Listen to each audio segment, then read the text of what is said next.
What interesting times we live in.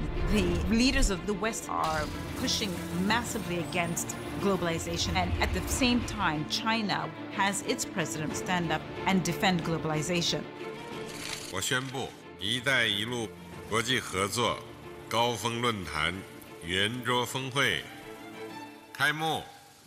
So the Belt and Road Initiative is the big idea for the world, and what it does is it tries to convey this idea of engaging with China on your terms, but also on China's terms. The Western financial crisis in 2007-8 was the key moment. The economy had to be reconceived. There were new opportunities, and he recognized them. In the raw politics of international relations, what it means is a greater emphasis on a multipolar order driven by multilateral institutions, pursuing a community of common destiny.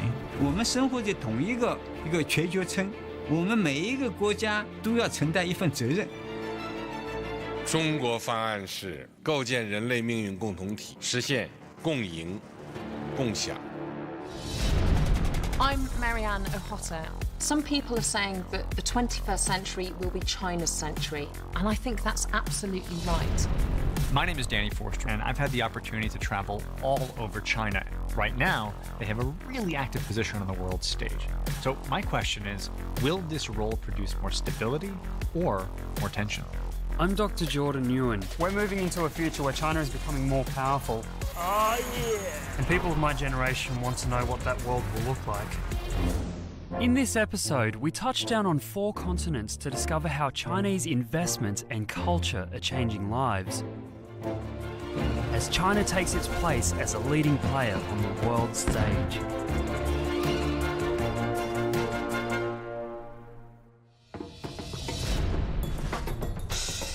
To understand China's vision for the world, a good place to start is Africa. In May 2017, Kenya saw the opening of the biggest infrastructure project since independence. It's a train line that connects the capital, Nairobi, with the coast. The Madaraka Express, all part of China's global investment in infrastructure, known collectively as the Belt and Road Initiative. 这个“一带一路”呢，能不能作为中国最重要的一个中国方案，向全世界提供一种新的发展模式、发展道路和发展理念。The backbone of any economy is infrastructure. It doesn't matter how many goods and services you can produce if you cannot deliver them to market. Kenyan women are key to the success of this new railway. 我叫伊丽莎白，我今年24岁，我是肯尼亚女火车司机。And that means my name is Elizabeth, and I'm 24 years old, and I'm a Kenyan female driver. Elizabeth speaks Chinese because she learned to drive her train in China. Today she's preparing for a special journey. The world's press has turned up to capture the historic moment. President Uhuru Kenyatta declaring the line open and taking the inaugural journey. Just look who's in the driver's seat.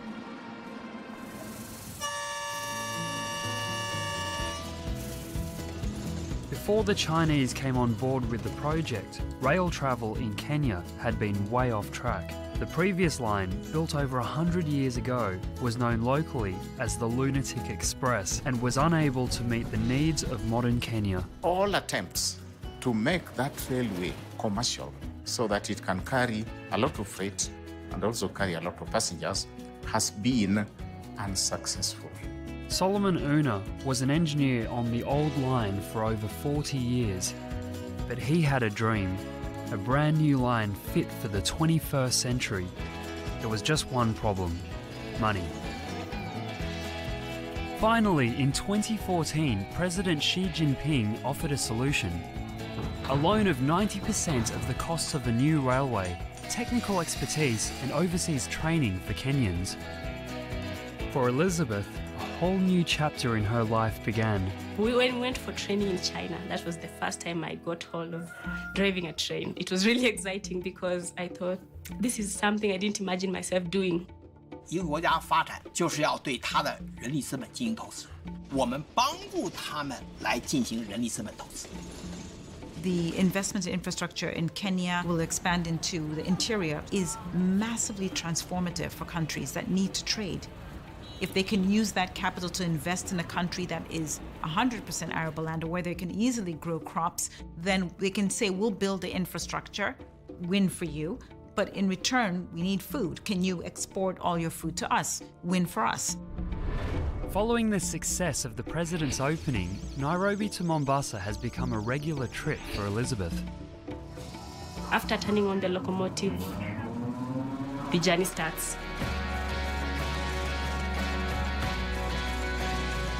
The journey, which once took 24 hours by train, now takes a mere 4.5, to the delight of Elizabeth's passengers. Because by bus, it's hard to plan because you don't know if there's traffic or not. But with the train, it's guaranteed. Everyone wants to try the train. So that brings business to Mombasa. That brings business to Nairobi. And this new line is all about business. The motivation for China getting involved is the expectation that improved transport links between the port of Mombasa and Nairobi will energise the Kenyan economy. This project has given the Kenyans a lot of pride. High speed, high capacity, modern railway.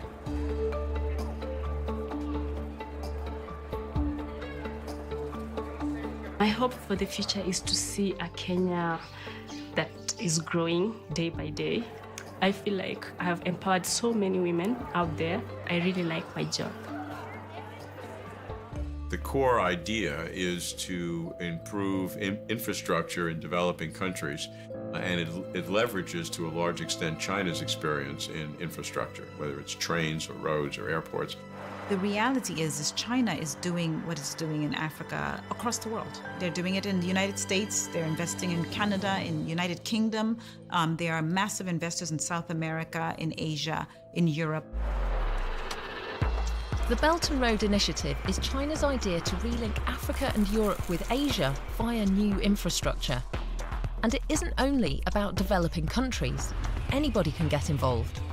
One place hoping to benefit from Xi's Belt and Road dream is a city that owes its beauty and status to history, to the last time the Silk Road flourished. Venice, Italy. Former Mayor Paolo Costa, Venice-born and bred, is on a mission to revive the glory days of his city. 500 years ago, it was one of the richest and most cosmopolitan cities in the world. It was absolutely the point in which everything was happening. Maybe today I have to say it's the Shanghai of that time. All thanks to trade along the medieval Silk Road. But today, Venice has a problem. Tourism is almost the only industry left in the city. Its old prosperity as a wealthy port city built on flourishing international east-west trade is long gone.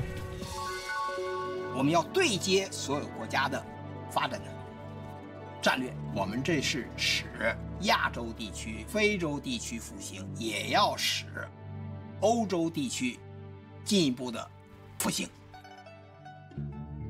Well, what makes now Venice special is what it was, not what it is. Maybe what it will be. That's my project. Paolo believes Venice has the chance to become the port of choice for ships coming from the east once again. He's on his way to China to speak at a Belt and Road conference in Tianjin.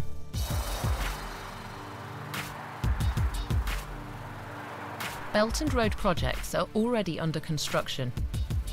Railways, roads and bridges in Ethiopia and Laos. Power plants across Central and South Asia. Ports in Greece and Pakistan. This combination of Chinese expertise and investment aims to jumpstart global economic growth. In 2016, over $47 billion was spent on Belt and Road projects.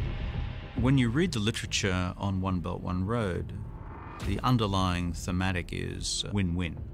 really win-win has to now start meaning win-win for China and its partners. There can't be an idea that it's always on China's terms. Tianjin, China. Paulo Costa has come to speak at a Belt and Road Initiative conference. Professor Paulo Costa.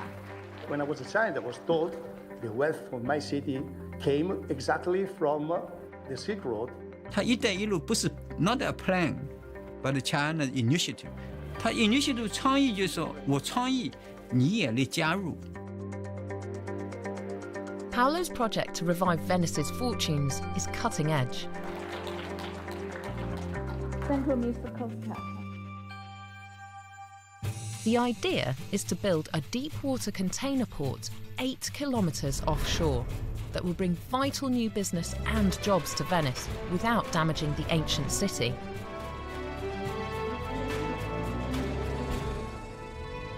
He tried for years without success to get investment in Europe. Now, a Chinese civil engineering company has come on board, bringing investment, maritime construction expertise, and an enthusiasm for the project to match his own. There was a matching with the attitude coming from the Chinese in their own One Belt, One Road strategy. That's why they are the best allies of this idea. And maybe those around the world are perceiving better this opportunity. And Paulo is optimistic the energetic trading spirit of the Silk Road will soon be felt again in his home city of Venice. This is a Venetian renaissance, and it's really interesting to see the links that China is making across Europe, across the whole world. But bottom line is the Belt and Road Initiative is potentially one of the most important worldwide ways of thinking since World War II. If you look back on the 1940s and 50s, tremendous amount of thinking of how to create a world order that would ensure peace and prosperity for everybody. I mean, ultimately, that's what everybody wants.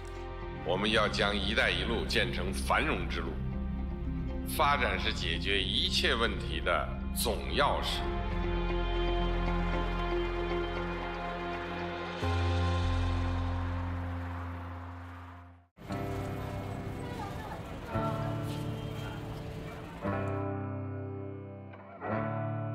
Hangzhou 2016. The people of the city are preparing for the G20 summit, from the bike repairman all the way to the all-female park patrol wardens. This city is getting ready to welcome the world. I think one of the byproducts of China's now public role on the world stage is that the world is listening. For the first time, China will host the G20, and President Xi Jinping will chair the meeting. I think that's the first time in modern history that a Chinese leader has had that kind of audience in the West. 中国对外开放不是要一家唱独角戏，而是欢迎各方共同参与，不是要营造自己的后花园，而是要建设各国共享的百花园。 The things that Xi Jinping says, his philosophies, his ideas, are not just germane to the Chinese people, but to the world beyond. Xi Jinping is a leader who dreams very big dreams. I think he has a genuine sense of personal destiny as well. Strong, far-sighted, self-confident. Does represent someone who combines a very good sense of history and a dedication to his father's dreams of a modern and developed and progressive China. Alongside Xi Jinping's commitment to globalization is his concept of the community of shared destiny. 愿同广大成员国、国际组织和机构一道，共同推进构建人类命运共同体的伟大进程。 This idea of Xi Jinping's about a community of shared destiny has long resonances in the Chinese tradition. 那么，命运共同体到底怎么塑造？我想几千年都是一个人类的理想，怎么样把真正的构建一个人类命运共同体？ In the past, it was more what I can gain for myself. If I control more, it means I'll be wealthier, and that takes away from someone else. The shared destiny goes way beyond that and says that there are things that we could do together that raises everybody. And I do think that Western society is becoming more sensitized to this idea of communal living, needing to work together towards a bigger societal goal. In 2016, Xi Jinping's two signature ideas, the community of shared destiny and globalization, came together when China founded a bank specifically designed to fund development. It's called the Asian Infrastructure Investment Bank. 这是见证历史的时刻。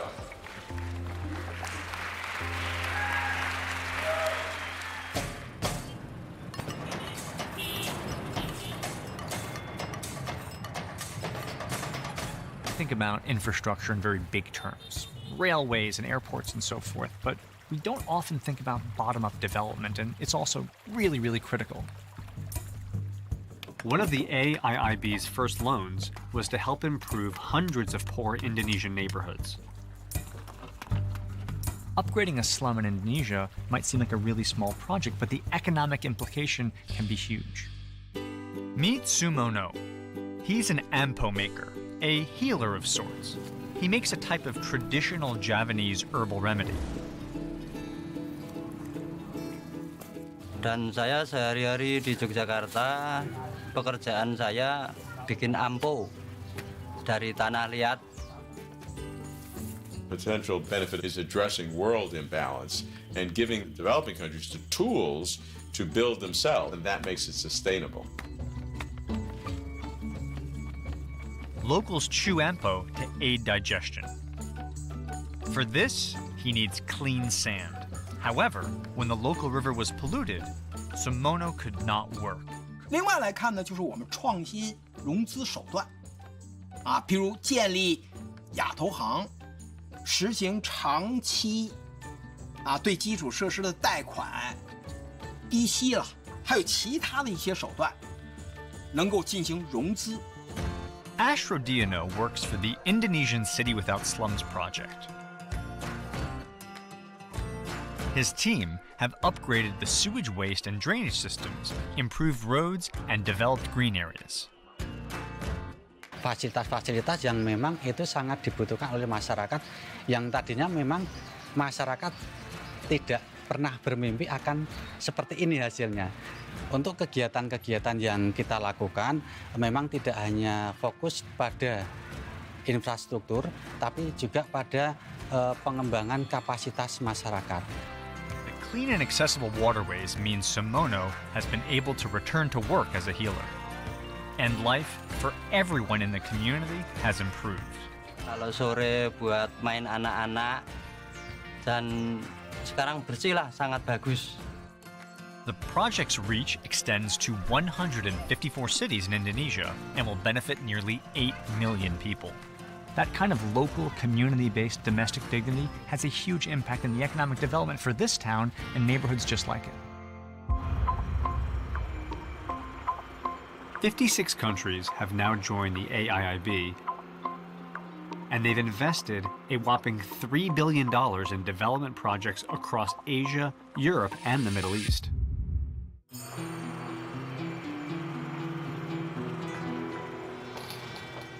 Recently, I came across a story that sums up how trade can create new links between people.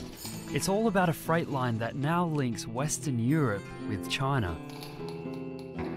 What it needed was a leap of imagination. Mrs. Huang and her husband Jiang Jia run an import business in Yiwu, 300 kilometers from Shanghai. 喂，你好，你是物流保税中心吗？ Mrs. Huang is chasing a delivery. 我也很着急，很着急，因为这个货我们这里确实要品酒用的，现在没有货。 The delivery is traveling thousands of kilometers. China used to be very totally regionalized, that you had no way to ship goods out of just a local area. Today you can get any product overnight.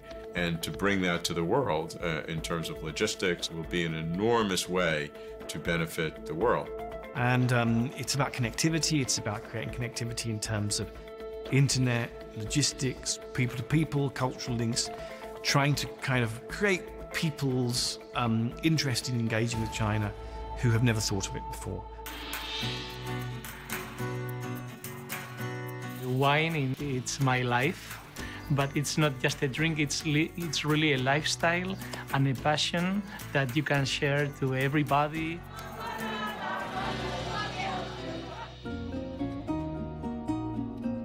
In northern Spain, Rafael's family have tended these vineyards for 4 generations. China is the world's largest market for wine, which means big business for Rafael. But it's not just about the wine. It's a time to let them understand our character, our philosophy. Rioja is so small, but with a lot of passion. And thanks to the new linking of international railways, there's a new way to get his wine to China. 通过互联互通，就会进一步的推动整个经济一体化、经济全球化。 It's an epic journey. Travelling through 8 countries, it withstands extreme weather with temperatures as low as -40 degrees. With 3 track changes. But it's quicker than travelling by sea and cheaper than going by air.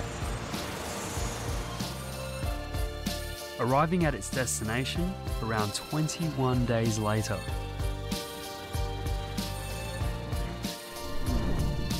China needs to rebalance its own geography, and so many of the provinces that are on the Belt and Road route are at the periphery, are not at the highest developed level now. So those provinces will benefit more than they have in the past. It is a way of restating a kind of order in which China would be the most comfortable, in which they have friendly economic relations with a whole range of countries, ensuring access to markets and resources as far as possible. 哎，老公啊，货到了，去拿货吧，谢谢啊。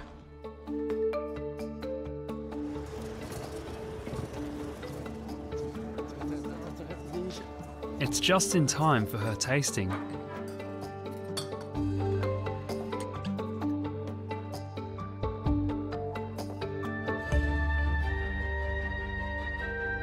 And for the return trip, businessmen in Yiwu fill the train with goods people in Europe want to buy.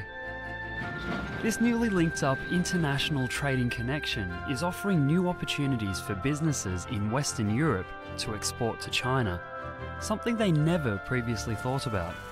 Rather than in the past, as we were like more distant, because we didn't have enough opportunity to work together. Transport was a big issue, and nowadays with the train, I think it makes everything easier.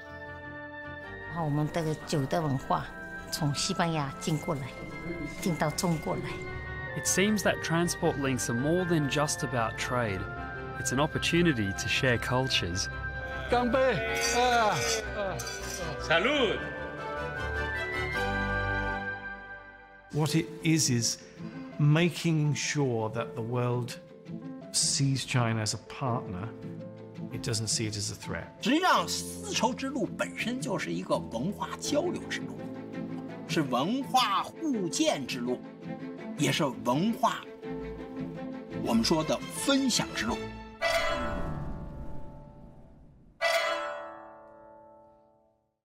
President Xi has even coined a phrase for this, the Silk Road spirit.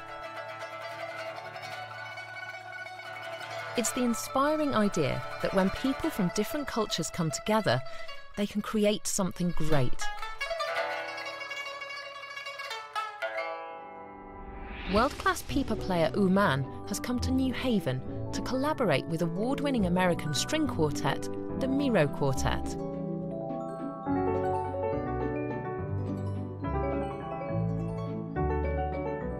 Right now, I'm going to go into rehearsal, and this is the first time I'm gonna meet with the Miro Quartet, pipa and string quartet put together. I'm very excited. The future of music is the melding of all of this sort of cross-culturalism and trying to really make Western ideas and the Eastern ideas and just bring them together and see what happens. I think there's a lot of exciting things that could happen with that and is happening with that.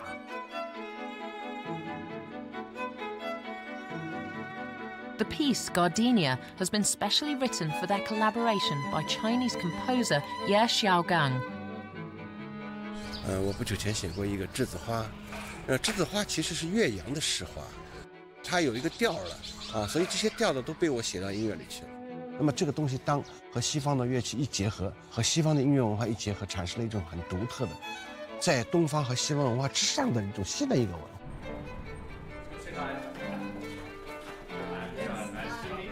Wu Man has never met the Miro Quartet. We're excited to hear what this piece sounds like. Yeah, But in just 24 hours, they will perform Gardenia together as the climax of Yale's Arts and Ideas Festival.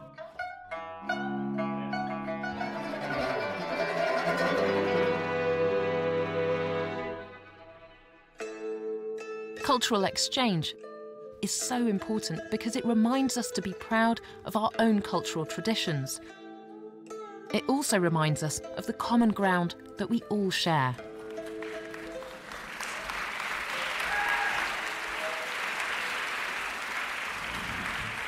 The evocative nature of that instrument with the quartet, I think you'll really enjoy. So this is the world premiere. "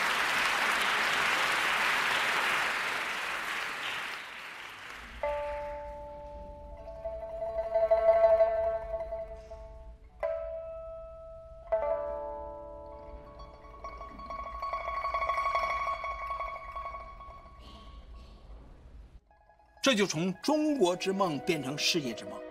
我们中国之梦是什么之梦？就是伟大的复兴。世界之梦是什么？就是我们要打造一个利益共同体。It's not about us embracing Chinese values, because I don't think China wants that. It feels it's pretty exceptionist.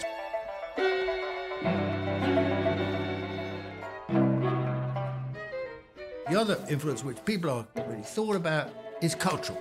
This is going to be such a powerful feature of Chinese influence in the world.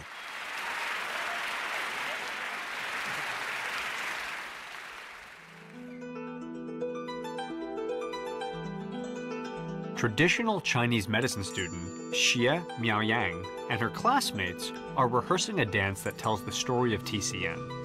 And in a few weeks, they'll perform in front of an audience in Paris. Their dance, however, does have a serious message. 中医药，我觉得面对在世界来说，并不是为众人所了解和接纳的。所以，作为我们中医的学生，需要有这样的责任和情怀去传播它，去让更多的人了解中国中医药。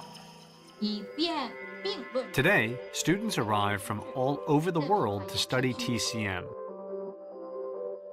drawn to that ancient Chinese system of knowledge. Certainly when I started coming to China, there was a big deference towards Western culture.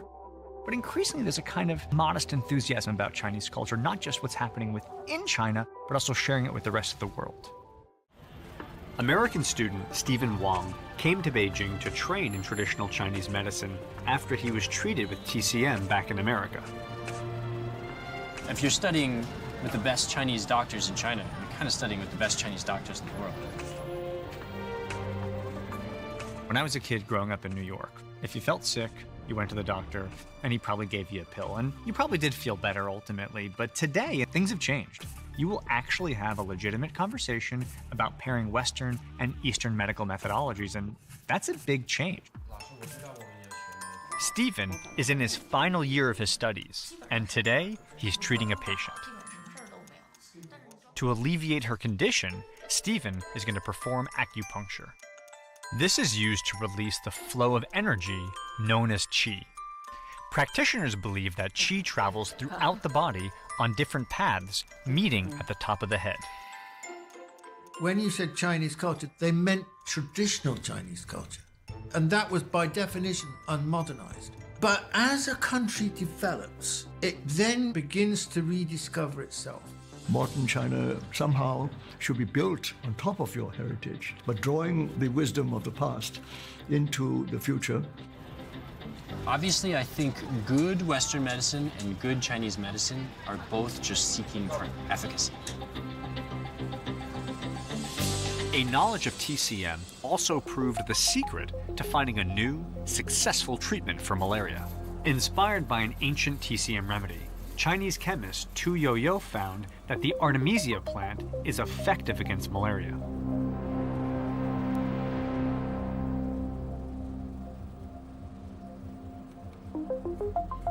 Her discoveries have saved millions of lives and won her a Nobel Prize.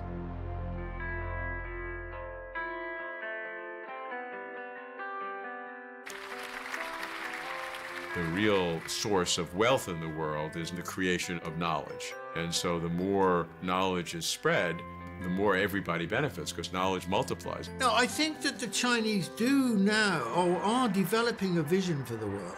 They do acquire a new mindset, a new imagination.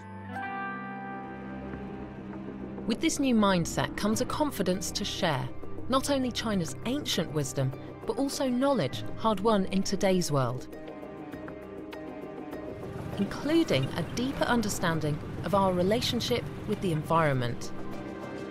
In northern China, imagination and experimentation have revealed insights relevant to desertified areas worldwide. 再说的话，我成年还想到大，谁没办法？谁反正就是空了上，把路刺上去，再问问。 Simply planting trees was not enough to hold back the desert.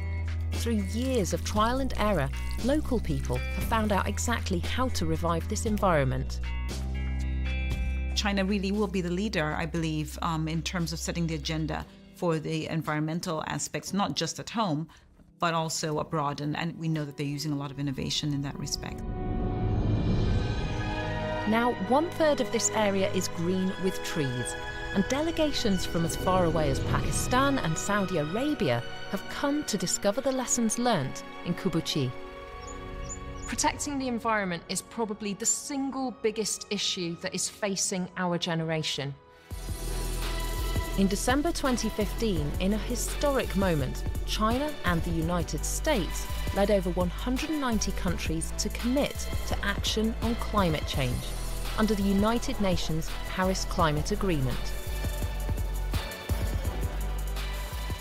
作为全球治理的一个重要领域，应对气候变化的全球努力是一面镜子，给我们思考和探索未来全球治理模式，推动建设人类命运共同体带来宝贵启示。I think Xi's achievements thus far, from a global perspective, would be having brought about a fundamental U-turn in Chinese policies on climate change. In terms of consequences for the planet, to have China on board, I put that down as a win. I see a newfound confidence that means that China and Xi Jinping are really taking their place on a global stage. China is getting more deeply involved in a wide range of global institutions. China has become a major funder of the World Health Organization and the World Bank. Their voice is heard in the G20 and at the UN Security Council. As China takes a more prominent role on the world stage, I'm keen to understand, what kind of global power will China be?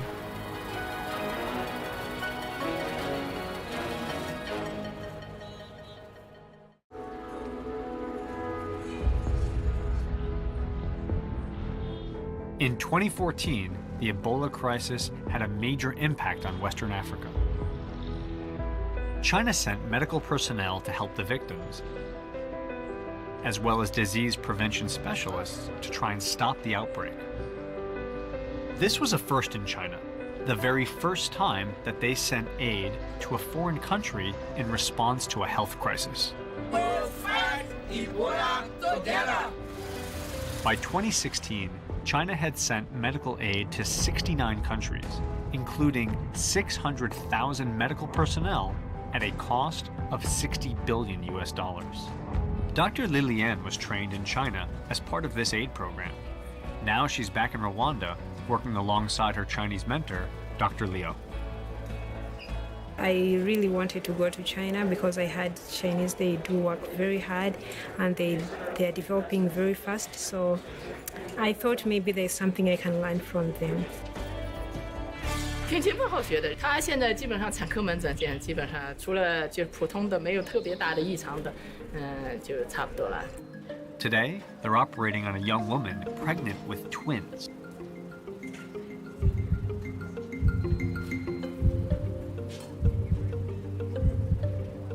Time is of the essence. 3 lives are at risk.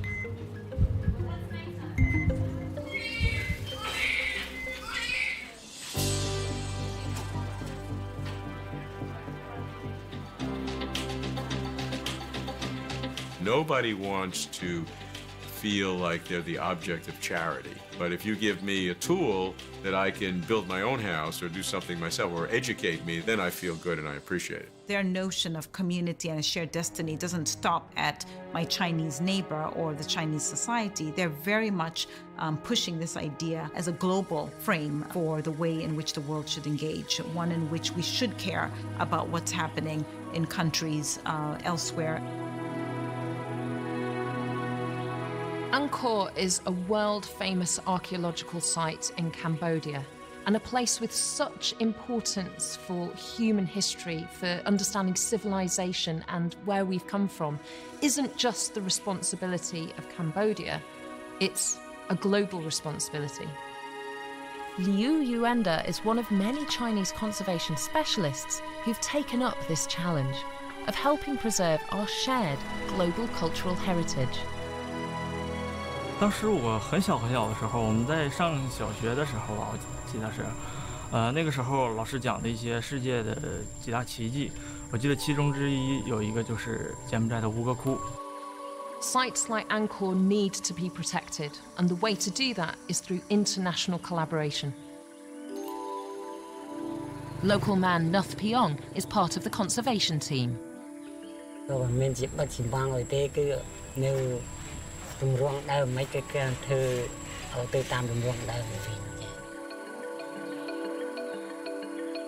们所有的就是跟当地的人都非常的融洽，我们就平时的话就像朋友一样，在工作上配合呢，因为长时间的一个配合已经有了一定的默契。 បាទខ្ញុំធ្វើការជាមួយក្រុមចិននេះគឺអត់មានការឧបសគ្គអ្វីទេបាទព្រោះអានេះ 吴哥这个考古，整个吴哥考古公园里面，这里面有很多大大小小很多的遗址，这是一个可以说是全人类的一个文化瑰宝吧。可以说，不同的宗教、不同的文化这种交流，是人类发展历史的一个主线、主流。The concept of shared destiny is a very important one. It's a dance between what you do for your self-interest and what you do for the world. China's position as a sort of leader, as a global power, means more and more responsibilities. Wherever you go in the world, China is so evident. Not just investing in developing countries, but also taking a role in global institutions. In 2015, Chinese peacekeepers began a tour of duty in South Sudan. They're still there today.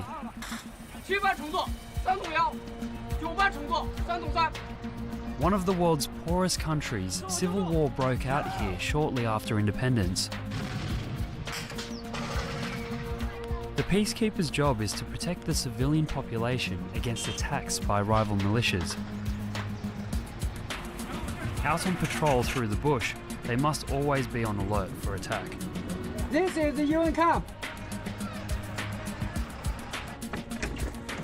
The Chinese are becoming not just Chinese citizens, but global citizens. The United Nations peacekeeping operations, I mean, I think now China is the biggest single contributor to peacekeeping operations. These are all part of China being much more interested in, willing to participate globally.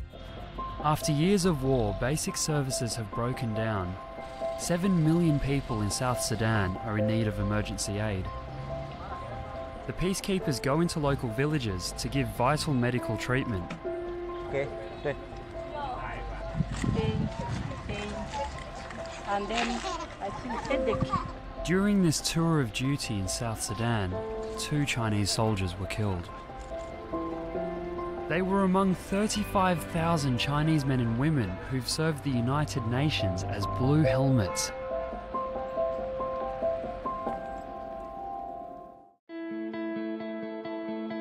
The world reflects on where China is going next. There's no question of China ever dominating everybody in the world. This is not that kind of world anymore. And China, I think, respects that, understands that.